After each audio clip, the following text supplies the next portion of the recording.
قال رسول الله صلى الله عليه وسلم: من مشي مع ظالم ويعلم إنه ظالم فقد خرج من الإسلام. صدق رسول الله صلى الله عليه وسلم. دكتور السكر بيقول لي انا بدي الانسولين للناس بتخس، انتي عماله تتنفخي، ما تجيليش تاني ووفري فلوسك عشان حرام. انا باخد انسولين 3 مرات في اليوم، الحمد لله يا رب، الحمد لله. السلام عليكم ورحمه الله وبركاته. حبايب ماما دودة، عاملين ايه واخباركم ايه؟ وحشتوني وحشتوني وحشتوني وحشتوني وحشتوني دايما في هنا وسعاده على طول. حبايب ماما دودة، عيلتي الكبيرة، عيلتي التانية اللي بحبها وبعزها، بكن لها كل احترام وتقدير.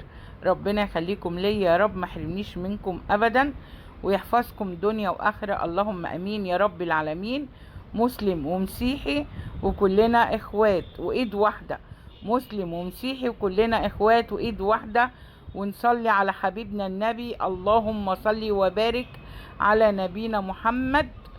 صل على الحبيب قلبك يطيب، اللهم صل وبارك على سيدنا محمد عليه افضل الصلاة والسلام. حبيبي يا رسول الله صلى الله عليه وسلم. الموضوع يا ماما، هنحكي الموضوع. اولا كده انا بقيت اخد مهدئات، الحمد لله، الحمد لله رب العالمين. بقيت اخد مهدئات لان انتوا كنتوا بتشوفوا انفعالي وزعلي في الفيديوهات، تمام؟ وكنتوا بتحسبوا ان انا صوتي عالي وجايبه قلبي ده منين وحنجرتك دي منين، الله اكبر. فلا، ده كان انفعال، تمام؟ فانا اخدت خلاص مهدئات وبتكلم زي زمان اما كنت بطلع بعمل فيديوهات بتاعتي بهدوء، وعمري ما اتنرفزت على حد، وعمري ما اتكلمت على حد، وعمري ما زعلت حد. طب ايه الموضوع يا ماما دود؟ هنحكي اهو. طيب ايه اللي حصل؟ هنحكي يا ولاد كل حاجة، هنحكي كل حاجة. يوميات ياسر وسهام الناس المحترمة لما طلعت معايا في البث عند مافيا محمود مافيا، تمام؟ قالت لما سألها سؤال عن الطرف التاني، تمام، قالت له انا كنت ايه؟ باكل المهلبية. فامكم كلت المهلبية يا ولاد. امكم كلت المهلبية، على رأي سهام يوميات ياسر وسهام. يا عيني برضو يوميات ياسر وسهام. الست برضو في فيديو طلعت انها متعصبة، ما بتزعقش بس متعصبة. لا تطلع تشتم ماما دودة، لا اما يتحط عليها. والست طبعا عندها كرامة وبنت ناس ومحترمة ومتربية بجنيه حلال، فطلعت اتكلمت. وهي بتتكلم الفيديو بتاعها طلعت متعصبة ولكن ما بتزعقش. ده الفرق بين الواحد بيزعق والفرق ان الواحد بيتعصب. فانا لما اتعصبت محدش عذرني، او لما سهام اتعصبت محدش عذرها، تمام؟ ولكن ربنا سبحانه وتعالى موجود، وهو قادر على كل شيء، قادر يجيب حق كل واحد، تمام؟ و هنقول محمود مافيا، هنقول منير الخطير، وكلمتين للحرباية.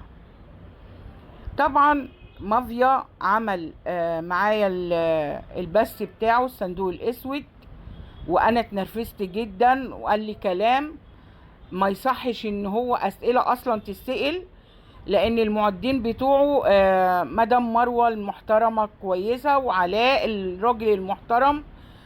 مروة قالت لي والله يا ماما، واقسمت لي بالله، قالت لي انا ما عدتش حاجة. وعلاء المعد بتاعه دخل وقسم لي على الواتس واتصل بيا مشكورا، قال لي والله يا ماما انا ما عديت حاجة، وانا قلت له انا زعلان منك.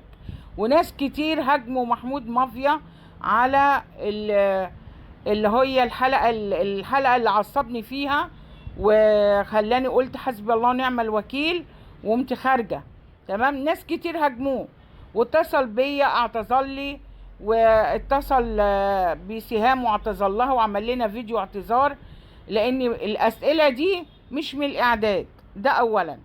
وكان كل الاسئله ما فيهاش ضحك وكده والحاجات اللي هو بيعملها، وانت دخلتي ليه اليوتيوب لا، ده كان كله ايه؟ ضرب ضرب ضرب ضرب. الصلاه على النبي يعني عليه الصلاه والسلام، حبيبي يا رسول الله صلى الله عليه وسلم. خلاص. وقال اللي قاله خلاص، وزعلت وطلع عمل فيديو كلمني كذا مرة، قلت له لا انا زعلانة، قال لي طب معلش وبتاع، وانا قلبي طيب وخلاص حصل خير والموضوع انتهى على كده. طيب عمل بس بقى من قيمة يومين، انا ما كنتش حاضراه صراحة ربنا. ولما يكون النت عندي ضعيف، اما باجي افتح بس بالذات ساعتين وساعة ونص وساعتين ونص بيفضل يلف. المهم ربنا جبر بخاطري النهارده، فتح معايا الصبح كده ابص الاقي هو مستضيف حد محترم، تمام، ومعاه بعض الشخصيات المحترمين اللي دخلوا في البث معاها. يعني هو استضاف واحدة محترمة وبعض الشخصيات بعضهم المحترمين اللي معاه اللي دخلوا معاها. فلقيت طبعا محمود مافيا قاعد يتكلم ومش عارفة ايه والحكاية والرواية والكلام ده كله. شوية منير دخل قال يا جماعة انا حطيت على المنتدى ما حدش يتكلم مع فلان، تعالوا كلموني انا وبتاع. والله ده شيء براحته وكتر خيره ان هو بيقف مع اي حد.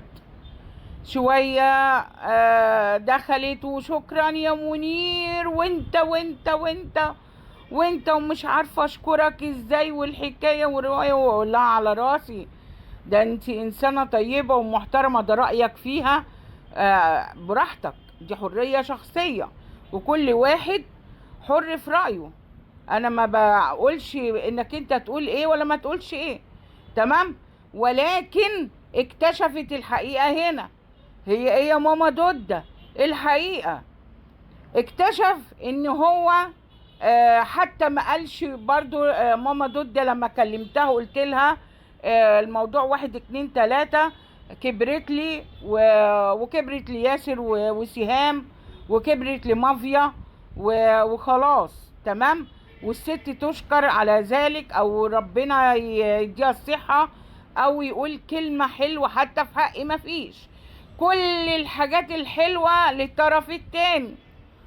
الله، يعني انت بقى ما كلمتني في التليفون ويا ماما وزي ما انت قلت كده في البث، لما انت طلعت قلت كلام مش كويس عليا وعلى سهام، وانا كلمتك قلت لي لا والله ده انا هعمل اعتذار النهارده وحقك عليا وبتاع. وشويه قلت لي لا اطلعي معايا وطلعت معاك. وبعدين برضو في وسط الكلام بتقول لي ايه؟ اعتبريني حفيدك. حتى انا رديت عليك في البث قلت لك حفيدي ايه؟ لما احفادي ربنا يخليهم لي يا رب، ويخلي لكل الناس اولادهم يا رب، عدو او حبيب يخلي له اولاده، اللهم امين يا رب. قلت لك ولادي احفادي عندهم 5 سنين، فانت هتبقى حفيدي ازاي يعني؟ المهم ما علينا. وقال خلاص يا ماما اي حاجة تضايقك انت ما ترديش، ابنك يرد. قلت له ماشي. في حاجتين ضايقوني دخلت له، صراحة ربنا عمل الواجب امانة ما انكرش، ولكن البث العالمي اللي اتعمل وانا والله ما حضرته قسما بالله. والنت عندي لما بيكون حاجة طويلة بيفضل يلف، والله ما شفته الا النهارده الصبح يعني، تمام. فشفت بقى ان منير كان يعني متحيز للطرف التاني خالص، تمام. وهو اثر على ماما ضد عشان الطرف التاني، والطرف التاني طالعه تشكره ومليون شكر. ما شكرتش حتى يوميات ياسر وسهام، الناس اللي تعبوا معاها 10 ايام، ما شكرتش حد. قلبت عليها لا تطلعي تشتمي ماما ضده، تمام، لا اما بقى تشوف الايه الوش التاني والزرقان التاني، تمام. كونك انك انت رايك في حد كويس او وحش ده بتاعك، تمام كده.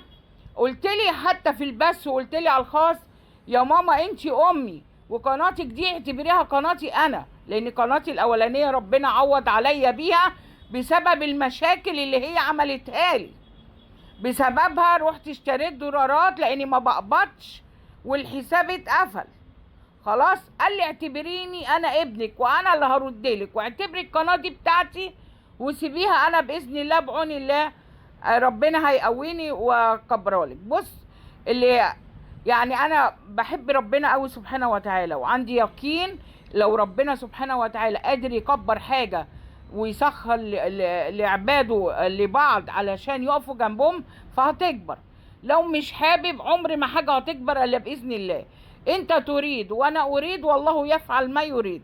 تمام. انا ما زعلتش انك انت بتحط المين على المنتدى او مين، لا. حتى بعتلك على الواتس ماما زعلانه منك يا نسيني والكلام ده. تمام. وكلمتني في التليفون وقلت لي لا انت امي والحكايه والروايه. ما علينا. تمام.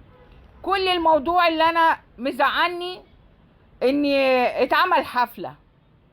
اتعمل حفله عليا بالصندوق الاسود، واسئله مش بتاعت الناس المعده اللي عندي محمود مافيا.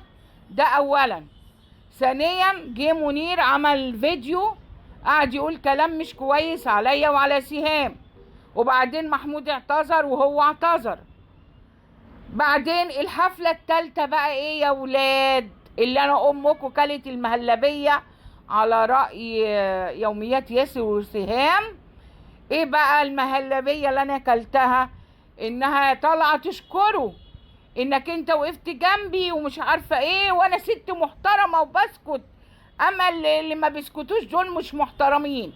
عايزة اقولك يا حرباية، او انت اللي مش محترمة وانت مش متربية بجنيه حلال يا حرباية، يا خربت البيوت، يا كدابة، يا منافقة، يا اكبر ممثلة. عين القناع من على وشك يا بنت اللي انت حاطاه بتاع الملاك ده. عينيه. كلمتي ياسر وسهام عشان يصلحوكي. تمام. رغم ان انا شفت عذاب في سنة ونص وانت بتتكلمي عليا. فتنتي بيني وبين صدفة جد، وهي عملت فيديوهات وانا عملت فيديوهات وسكتنا، وانت مش عايزة تسكتي ولا تسيبي امي ولا تعتقيني. تمام. انا بقى قلتلك خلاص، انا فضيتلك. انا بقى هرد عليكي. اتوجعتي، كلمتي ياسر وسهام، كلمتي محمود، كلمتي منير. وبعد ما كلمتي منير تمام اتصلتي على تليفوني انا 3 مرات او مرتين، لان لما حد بيحط حد على الحظر بيعمل له بلوك، فبيجيله الاتصال ما بتسمعش الجرس، ولكن بتشوف عندك في الصادرة ان مين اللي اتصل عليك وانت عامل له حظر. والناس طبعا اكيد عارفة الكلام ده. تمام. رحتي خليتي مروه المعده بتاعت محمود مافيا تكلمني كذا يوم، واللي انت عايزاه يا ماما دودة وهي تحت امرك، والاعتذار اللي انت عايزاه، واللي انت صح ولا غلط؟ راح تتكلمي في البث اللي انتوا عاملينها حفله على ماما دودة، انت تشكري منير ومنير يقول عليكي اشعار. ده رايه فيك، انا ماليش فيه. حتى ما ذكرنيش انا بكلمة حلوة. تمام. وقلت لمروة وقعدتي تتحايلي عليه عشان تكلمني، وتحايلت عليا الست المحترمة كتير صراحة. تمام. فتقولي ايه؟ انا سكت عشان انا محترمة، اما اللي بيتكلم ده ومش عارفة ايه مش محترم. او انت اللي مش محترمة يا قليلة الادب، يا حرباية، يا زرقاء، يا صفرة، يا ممثلة بارعة. انت طمعتي في كل القذاره وخدتيها لنفسك. يا اللي سايبه بيتك معفن، يا جهله اللي ما بتعرفيش تكتبي، سايبه بيتك معفن وما كانش وراكي شغله ولا شغلانه. الله ماما دوده المشاهدات بتاعتك تقع، تجيبي سيره ماما دوده تقولي هو ايه يا جماعه ما بتشهدوليش ليه؟ لما اتكلم في المشاكل والمصايب تخشوا، اما اعمل اكله واتعب فيها ويطلع عيني ما يجيليش الا 1000 مشاهده في المصايب، يجيلي مشاهدات عاليه. ليه كده يا جماعه؟ انا زعلانه منكم. مش ده كان بيحصل؟ كل شويه تجيبي سيره ماما دوده، سيره ماما دوده. هو ايه ده؟ انت ما عندكيش دم. والناس بدل ما يقولوا دي ماما دوده إيه خلاص فاض بيها والناس تقف جنبي. الناس المفروض انهم يعرفوا يقفوا جنب الحق، ولكن اكتر الناس اللي بيطبلولك، اللي بيدخلوا يتكلموا عليا، اللي انتوا بتكتبوا ايميلات فيك ولا بتشغلني. تمام.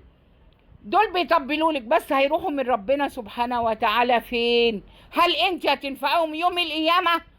لما روحهم تطلع وينزلوا قبرهم انت هتنفعيهم؟ والله ما تنفعيهم. فانا بقول حسبنا الله ونعم الوكيل في كل من ظلمني وجه عليا، وكفى بالله وكيلا، وافوض امري الى الله والله خير بصير بالعباد. وربنا سبحانه وتعالى بيقول دعوة المظلوم بينها وبين ربنا سبحانه وتعالى مفيش حجاب، مفيش حجاب. وربنا سبحانه وتعالى بيقول وعزتي وجلالي لأنصرنك لو بعد حين، ولو ما خشيتي على عبد المؤمن لكنت حطيت قدام كل ظالم قنديل. فانا سكت سنه ونص محدش يتكلم ليه في حقي في سكوتي، وهي مقطعه في سيرتي صوت وصوره، صوت وصوره، هي وجوزها خاينين الامانه، دول خاينين الامانه لاصحابهم كلهم. اللي القناع ده العي من وشك بقى بتاع الملايكه اللي انت حطاه ده. انت زرقاء، انت زرقاء، انت زرقاء وفتانه، والفتنه اشد من القتل. والله انت زرقاء، زرقاء والله، وكل كلامك نفاق وكذب. اللي بيعشرك بيعرف ان هو بياكل المهلبيه بعد كده، زي ما سهام قالت لما سالها محمود مافيا لما طلعت معايا، سالها قالت له كنت باكل المهلبيه، كنت واكله المهلبيه. تمام؟ فحرام بقى كل واحد يراعي ربنا سبحانه وتعالى، ما يطبلش للظلم. تمام؟ اي كلمه هتتقال عليا من اي مخلوق خلقه ربنا هطلع هديله جورنال. هيقول لي كلمه هديله جورنال، مش 10، لا جورنال بعون الله. انا اصلا بقى الاصل شبراويه، رود الفرج، دوران شبرا. تمام؟ خلاص؟ فاي حد قسما بايات الله هيقول كلمه لا اديله جورنال، اي حد. وانت يا حربايه هيرجع تاني الفيديوهات عليكي، هستلمك بقى. مش انت بتقولي انا سكت عشان انا محترمه واللي بيتكلم ده مش محترم والكل سمع وسكت؟ اهو انت اللي مش محترمه، وانا كل يوم ههزق فيكي وهمرمط بكرامتك الارض. يا حربايه، يا زرقاء، يا كدابه، يا مقاتيه، يا اللي بتوقعي الناس في بعضيها، يا خربت البيوت. ده انتي شوفي ربنا يعمل فيكي ايه، شوفي ربنا يعمل فيكي ايه يا معفنه. نضفي شقتك من الاول يا معفنه. شوفي ربنا سبحانه وتعالى يعمل فيكي ايه، وانا هستلمك والله ما هسيبك. انا بقى مش هسيبك يا حربايه، يا حربايه اللي ما تربيتيش بجنيه حلال ولا شميتي الحلال ابدا، يا حربايه اللي مش محترمه. يلا يا جماعه اقول لكم سلام عليكم ورحمه الله وبركاته.